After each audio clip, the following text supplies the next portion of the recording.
Hey everybody, my Venture video performed really well, so I decided I'd make a similar video that goes more in depth talking about other things, like in the diversity department of Overwatch, / like the lore department, I guess.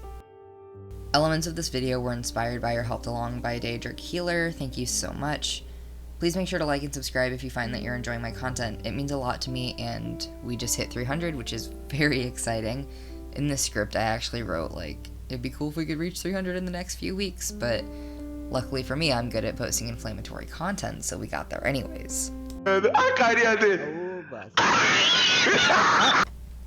Before I get into the actual core of the video, I'd like to address a few things. I got a few comments saying Venture was an unnecessary addition to the game that no one asked for. I'm not going to sugarcoat it, this rhetoric is ridiculous. You could apply that same logic to non-binary people, which I'm sure transphobes do, but their opinion's invalid. If the addition doesn't hurt anyone in any way, and only potentially benefits others, why does it truly matter to you that much, if not to insist that people outside the gender binary are inconvenient by existing? Not cool, bro. Something else I got was people claiming that it was going to be their whole personality, which, no, it isn't, and it hasn't been for any of the other characters. Every LGBT character has gotten name cards. Baptiste and Lifeweaver flirt with half the cast, and each other. I've got reservations at a fantastic restaurant, but I'm not too sure who to invite. I know a guy. Is he, by any chance, a dashing ex-mercenary from the Caribbean? He might just be. Which, in itself, is quite the stereotype, but I appreciate what they were trying to do. Tracer's girlfriend, not wife as I had previously thought, and Soldier 76's ex-boyfriend is shown in the comics, which are an optional read and not part of the core gameplay experience. Baptiste and Farah were confirmed in another comic. The only example I can think of where it's mentioned is Lifeweaver's case, where they announced his pansexuality upon release because they wanted it to be a part of him. In my opinion, metal as fuck, because that means he has time to be himself rather than constantly being too focused on surviving.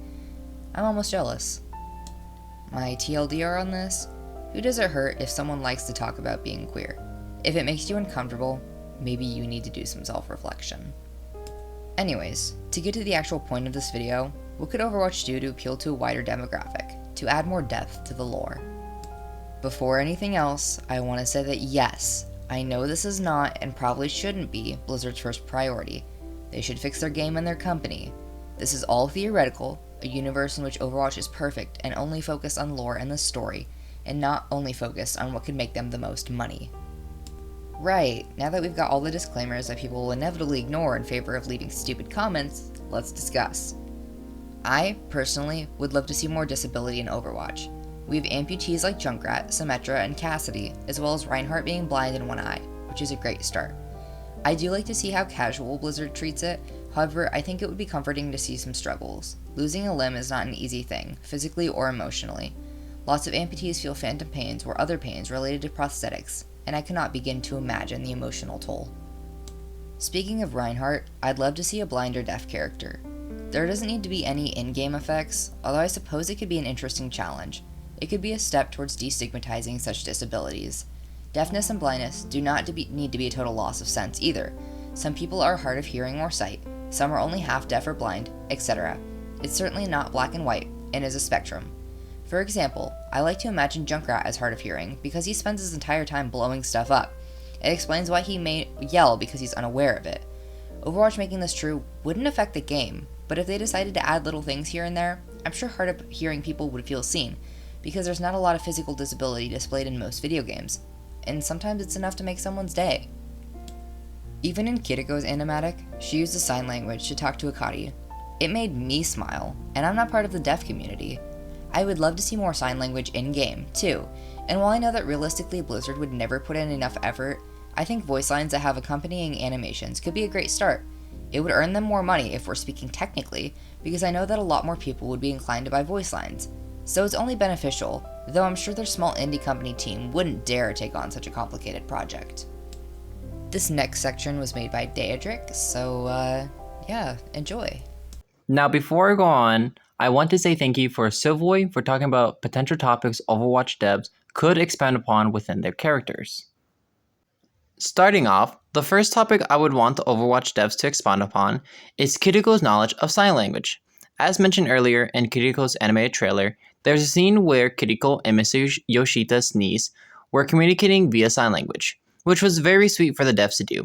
The Overwatch team didn't have to animate that into the trailer, but they did, which I'm sure made some of their deaf or hard of hearing players happy and smile a little.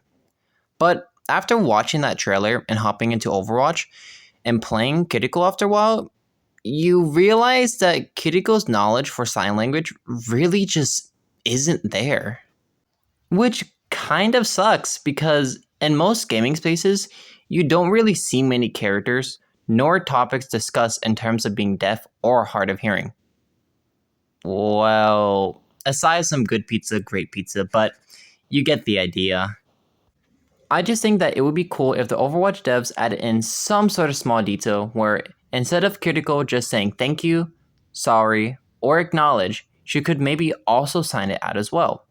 Another idea that the Overwatch devs could do is maybe write some interactions where Brigitte, maybe Diva, or maybe even Reinhardt ask Kiriko if she can teach them sign language. For Diva, I think it'll be perfect. Maybe Diva could ask her if she could teach her some sort of sign language so she can widen her audience.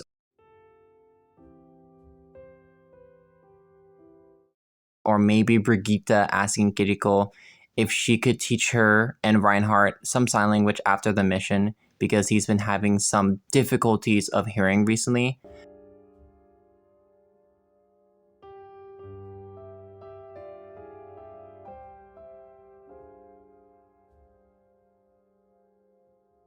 And for Junkrat, well, I'm pretty sure you could add in some explosion joke and him asking Kiriko if she could teach him sign language, usual Junkrat stuff. It's just Junkrat.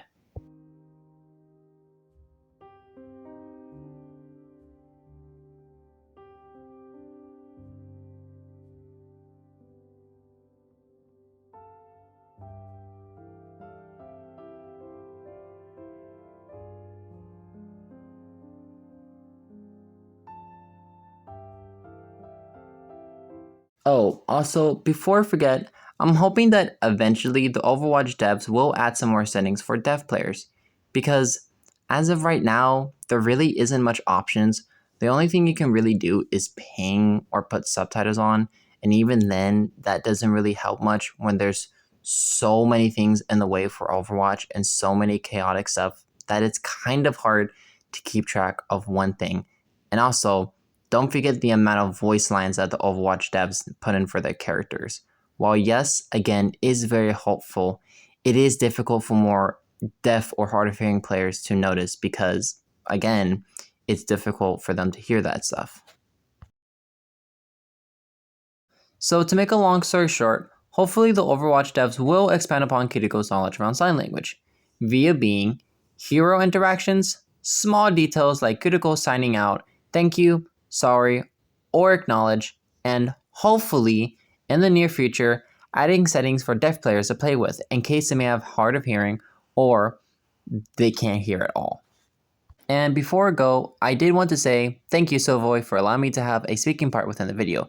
Really, it means a lot, and thank you for speaking upon topics that could be expanded upon within Overwatch. So if you guys haven't, as corny as it can be, please subscribe to Sovoy, your mean, local transgender gamer that you may love to hate or that you love, either or. Thank you for that. I really appreciate you being willing to be in the video. Anyways, on to the next thing. Mental illness and more narrative urgency is another thing that would add a little bit of depth to a character. PTSD, depression, OCD, ADHD. I think that if they did it correctly, it could certainly destigmatize a lot of these conditions without making it a big deal. For example, seeing a character take medication, or stim, have references to flashbacks, the bad and good parts of mental illness and neurodivergency. I also want to talk a little bit about Symmetra. Symmetra is autistic, though it's hardly mentioned in-game, and it's said the player must pick up on context clues or read the comics where it's mentioned. It's not being shoved down your throat, as a lot of people like to complain, but people who struggle with the same things she's implied to probably feel seen. Of course, no one owes you silence to make you comfortable, as I've said so many times before. It should be normalized to talk about being different, and people should not be shut down for daring to exist openly. If that bothers you, you're the most boring person on the planet, and I hope you get well soon. Of course, Blizzard would have to put a lot of effort into ensuring that they portray these things in a way that does not bring harm. What do I mean by this? I mean that they shouldn't play into stereotypes, and they shouldn't use it as a token in order to get diversity points. They shouldn't glamorize these things, either, but they shouldn't portray it as awful, awful, awful all the time. It should be shown as realistically as possible in the world of Overwatch. How could they add such things to existing characters? I have a couple of ideas. I already mentioned that Junkrat could be hard of hearing, but what about Soldier being partially or fully blind, and his visor allowing him to see with some technology unique to the world of Overwatch? I think that'd be cool. Iari having PTSD and any related illnesses to come with it because she played a part in the death of her people because she was so powerful.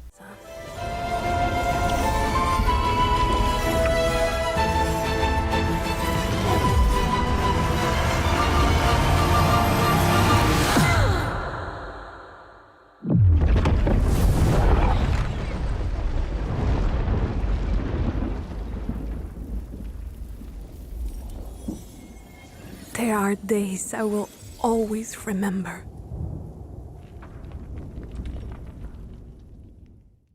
Bastion is clearly shown having PTSD-like symptoms in his animatic, The Last Bastion.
Flashbacks, a violent reaction, and surely many other emotions that were shown with his body language. Actually, I feel as if a lot of the cast could easily have depression, anxiety, and/or PTSD.